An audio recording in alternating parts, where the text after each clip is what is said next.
Have you ever wondered how your digestive system works? Imagine an assembly line in a factory. Oranges are put together to make orange juice, tomatoes are squashed to make tomato sauce. Our digestive system works almost the same way, but instead of putting something together, it breaks things apart.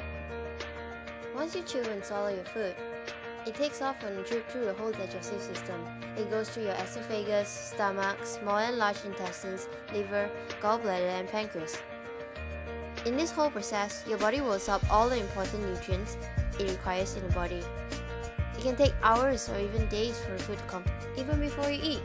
When you smell a tasty food, see it, or think about it, digestion begins. Saliva or spits begin to form in your mouth. When you do it, the saliva-containing amylase breaks down the chemical in the foods to bits, which helps to make the food mushy and easy to swallow. Once the food has entered the esophagus, it doesn't just drop right into your stomach. Instead, the muscles in the wall of the esophagus move in a wavy way to slowly squeeze the food through the esophagus. This takes about 2 to 3 seconds. Your stomach is the tube at the end of the tunnel. It is shaped like a letter J and works like a big blender in your belly. The stomach breaks down the food you've eaten into liquid mixtures. It mixes, churns, and mashes together all the small balls of food that came down from the esophagus into smaller and smaller pieces. It does this with the help of strong muscles in the wall of the stomach and gastric juices that also come from the stomach wall. Food are then emptied into the small intestine. An adult small intestine can be stretched about 22 feet long. That's like 22 notebooks lined up end to end all in a row. The small intestine is packed underneath your stomach. The liver, pancreas, and gallbladder are also involved in the small intestine. Those organs send different juices to the first part of the small intestines to further break the food down into even smaller pieces. The pancreas makes juices that help the body to digest fat and protein. A juice from the liver called bile helps to absorb the fat into the bloodstream, and the gallbladder serves as a warehouse for bile, storing the bile until the body needs it again. The small intestine sucks most of the vitamins, minerals, proteins, fat, and carbohydrate out of your body. It takes your food more than 4 hours to work its way through. By the end of the journey, some of the nutrients have made their way to the liver and leftovers move on to the large intestine. The nutrient-rich blood comes directly to the liver for processing. The liver filters out harmful substances or waste, turning some of the waste into more bile. The liver even helps to figure out how many nutrients will go to the rest of the body and how many will stay behind for storage.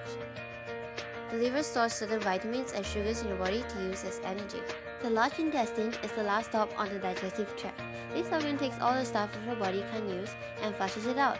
After the colon has reabsorbed all the goodness it can, the stuff hardens and is moved to the rectum, where it waits for you to go to the toilet. Did you know that our poo actually indicates the health condition of our body? So what does my poo tell? Poo is made from water, bacteria, fiber, and other solid material. They can come in a range of colors and a range of sizes. If your poo is brown, it is generally considered healthy. A green poo shows that the food is moving through the large intestine too quickly, and many times is due to a severe diarrhea. Pale color shows a lack of bile due to bile duct obstruction. Yellow and greasy poo shows excess fat in the stool.